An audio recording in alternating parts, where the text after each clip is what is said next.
الحمد لله رب العالمين والصلاة والسلام على سيد المرسلين أما بعد فأعوذ بالله من الشيطان الرجيم بسم الله الرحمن الرحيم. میرے ساتھ مل کر پڑھ لیں الصلاة والسلام علیک یا رسول اللہ وعلی آلک وصحابک یا حبیب اللہ. محترم سامعین، دوستو، احباب، السلام علیکم ورحمۃ اللہ. آج 18 جمادی الاخر 1442 ہجری، یوم الاثنین، دوشنبہ، پیر، منڈے، 1 فروری ہے 2021 کی. اللہ کے کرم سے سورۃ البقرہ کی آیت نمبر 25 ہماری مکمل ہو چکی ہے. اب آیت نمبر 26 کو آج سے شروع کرتے ہیں. اللہ عز و جل اسی طریقے سے کاش وہ سعادت نصیب فرمائے کہ پورا قرآن پاک ہم مکمل کر سکیں. آمین. بجاہ النبی الامین صلی اللہ علیہ وآلہ وسلم. آیت پاک سماعت فرمائیں، اس کا ترجمہ بھی. اعوذ باللہ من الشیطان الرجیم بسم اللہ الرحمن الرحیم. ان اللہ لا یستحیی ان یضرب مثلا ما بعوضة فما فوقها فأما الذين آمنوا فيعلمون أنه الحق من ربهم وأما الذين كفروا فيقولون ماذا أراد الله بهذا مثلا يضل به كثيرا ويهدي به كثيرا وما يضل به إلا الفاسقين.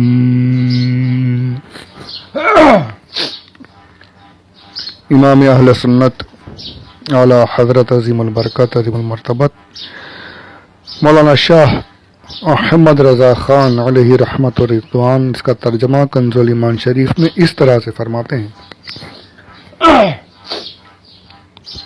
بے شک اللہ اس سے حیا نہیں فرماتا کہ مثال سمجھانے کو کیسی ہی چیز کا ذکر فرمائے، مچھر ہو یا اس سے بڑھ کر. تو وہ جو ایمان لائے وہ تو جانتے ہیں کہ یہ ان کے رب کی طرف سے حق ہے. رہے کافر، وہ کہتے ہیں ایسی کہاوت میں اللہ کا کیا مقصود ہے. اللہ بہتیروں کو اس سے گمراہ کرتا ہے اور بہتیروں کو ہدایت فرماتا ہے، اور اس سے انہیں گمراہ کرتا ہے جو بے حکم ہیں. صدق اللہ العظیم. اب اس کی تفسیر کے چند باتیں میں عرض کروں. تمام تفاسیر جو میں نے اللہ نے مجھے توفیق عطا فرمائی دیکھنے کی. ان اللہ تو سب کو پتہ ہے، بے شک اللہ عز و جل، سب جانتے ہیں. اس کا پچھلے بھی ترجمہ اور تفسیر پیچھے بھی ہو چکی ہے. اللہ عز و جل کے بارے میں، اس نام کے بارے میں تفصیل سے. اور انا شک کے لیے آتا ہے، اس کی تاکید کے لیے آتا ہے کہ بے شک، شک مت کرو. تاکید کے ساتھ فرمایا جا رہا ہے کہ بے شک اللہ عز و جل لا یستحی، حیا نہیں فرماتا. یہاں یہ جو لفظ حیا ہے، اس پر چند باتیں عرض کر دوں.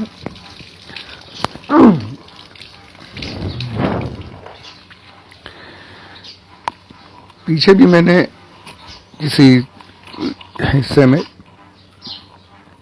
یہ کہا تھا کہ کسی چیز کے شروعات اور آخر، ابتدا اور انتہا کی بات ہوتی ہے کسی بھی چیز کی. تو بندوں کے لیے جو معنی ہوتے ہیں وہ معنی اللہ کی شان کے لیے استعمال نہیں کیے جائیں گے. اللہ عز و جل کے لیے وہ معنی استعمال کیا جائے گا جو آخر کا معنی ہو. اب اس کو مثال کے طور پر سمجھیے کوئی شخص سگریٹ پی رہا ہے، بتا رہا ہوں بس مثال کے طور پہ، سمجھ لیجئے کوئی شخص سگریٹ پی رہا ہے، اچانک سے اس کا کوئی معزز جیسے اس کے بڑا بھائی یا اس کے والد صاحب سامنے آ گئے، وہ فوراً سگریٹ کو پھینک دیتا ہے، پھینک دیا، کھڑا ہو گیا۔ یہ کیا ہے؟ یہ ان کے آنے پر اسے حیا آئی، شرم آئی، حیا اسے ہی کہتے ہیں۔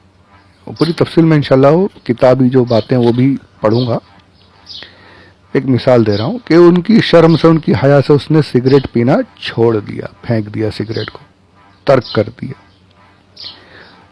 تو آنے کو جو ان کو دیکھا، جو شرم آئی، جو گھبراہٹ ہوئی، جو شرم، اس کی حیا کی شروعات تھی، ابتدا تھی، اور سگریٹ کو پھینکنا، ترک کرنا، چھوڑنا، یہ اس کی انتہا ہے۔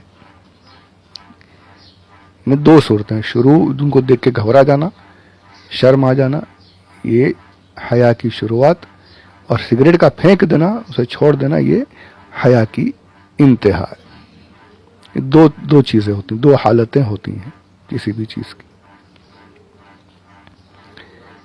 یا اس کو کچھ اور آگے چلیے کہ کوئی کچھ اور غلط کام کر رہا تھا،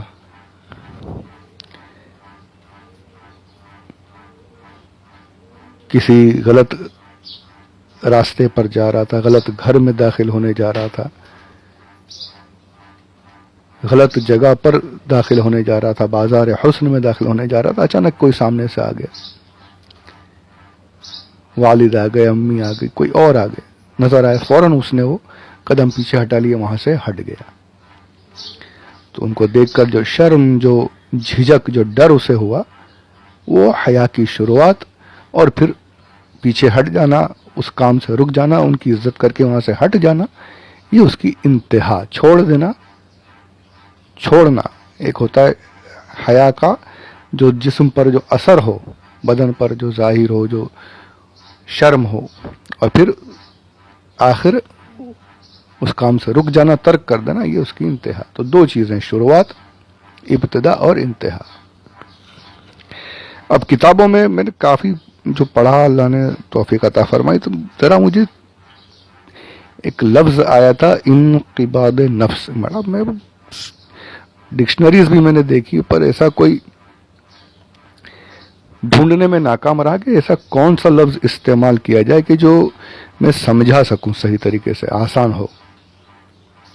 تو اللہ عز و جل نے خود کرم فرمایا، تمام تفاسیر جو دیکھتے دیکھتے آخر میں تبیان القرآن میں نے سب سے اس آیت میں آخر میں دیکھی، وہاں پر بڑا بہت ہی پیارے انداز میں بحث اس پر کی گئی ہے، اور آسان لفظوں میں، تو وہی میں آپ لوگوں کو انشاءاللہ پڑھ کر سنا دیتا ہوں۔ اللہ عز و جل کا کرم ہے کہ خود ہی راستے کھول رہا ہے، یقین مانی، میں اپنی تو کوئی اوقات ہی نہیں، وہ خود ہی اب کوشش اسی کے کام کی کر رہے ہیں، تو وہ کیسے مدد نہ کرے، بے شک اس کی مدد شامل حال ہے۔ اور اس سے یہ اندازہ بھی ہوتا ہے کہ وہ پسند فرما رہا ہے اس کام کو، اللہ قبول بھی فرمائے اور مکمل بھی کرنے کی سعادت نصیب فرمائے ہمیں، آمین بجاہ النبی الامین صلی اللہ علیہ وآلہ وسلم، اور اپنا کرم جاری رکھے، اس کے کرم کے بغیر تو چانس ہی نہیں، کچھ نہیں کر سکتے۔ تو آگے بڑھتے ہیں اس حیا کے معنی کی طرف، درود پاک پڑھ لیجیے، اللہم صلی علی سیدنا مولانا محمد وعلی آل سیدنا مولانا محمد وبارک وسلم، صلاۃ و سلام علیک یا رسول اللہ صلی اللہ علیہ وآلہ وسلم۔ قاری غلام رسول سعیدی صاحب لکھتے ہیں کہ براق، اچھا یہ اس کا جلد اول ہے، پیج نمبر ہے 324، والیوم 1، پیج نمبر 324، تبیان القرآن۔ یہ تمام تفاسیر کا نچوڑ انہوں نے یہاں پر لکھا ہے۔ حیا کا معنی اور قرآن اور حدیث میں اللہ کی طرف حیا کی نسبت کا محمل، برا کام کرتے وقت لوگوں کی ملامت اور مذمت کے خوف سے انسان کا منقبض ہونا۔ یہ دیکھیے، یہ انقباض یہاں پر بھی انہوں نے منقبض کے طور پہ استعمال کیا، میں بڑا اسی کو ڈھونڈ رہا تھا میں۔ تو جو میں نے کہا برا کام کرتے، کوئی بھی برا کام، لوگوں کی ملامت اور مذمت، اب لوگوں میں یعنی کوئی بھی ایسا کام کر رہے ہیں کہ لوگ اسے برا بھلا کہیں، کہ کیا کر رہا ہے تو؟ چوری کرتا ہے، شراب پیتا ہے، زنا کرنے جا رہا ہے. ایسا کسی بھی برے کام میں لوگوں کی ملامت کا خوف آ جائے، لوگوں کی مذمت کا ڈر آ جائے، اس خوف کی وجہ سے انسان کا منقبض ہونا. منقبض کا معنی انہوں نے اب یہاں پر بڑا آسان لکھ دیا، سمٹنا اور سکڑنا. سمٹنا اور سکڑنا. تو یہاں پر کیا لیں گے کہ لوگ مجھے برا بلا کہیں گے، اس سے وہ اندر ہی اندر سکڑ رہا ہے، سمٹ ڈر رہا ہے. ڈر یار کسی کو پتا چل گیا تو کیا کہیں گے، خوف آ رہا ہے اسے. اگر امی کو معلوم پڑ گیا تو کتنی مجھے برائی، میرے بارے میں بری باتیں ہوں گی. ابا کو پتا چل گیا تو کیا بولیں گے مجھے. اگر دیکھ لیا کسی نے، بڑے بھائی نے دیکھ لیا، تو پیر صاحب نے دیکھ لیا، تو عالم مولانا صاحب جو مسجد کے امام ہیں انہوں نے اگر مجھے یہاں دیکھ لیا، تو وہ حیا جو اسے آ رہی نا، جو ڈر جو سمٹ رہا ہے وہ اندر ہی اندر، یہ حیا کی شروعات ہے. یہ پہلا اس کی حالت ہے پہلی. اور پھر اس شرم و حیا سے، اس خوف سے، اس حیا سے پھر پیچھے ہٹ کے وہ کام نہیں کرنا، اس کام کو چھوڑ دینا، اس حیا کی انتہا ہے. تو وہی اس کو یہاں پر منقبض کا یعنی معنی بڑا آسان مل گیا، سمٹنا سکڑنا. یہاں پر یہ معنی لیا جائے گا. اس کو حیا کہتے ہیں، اس کو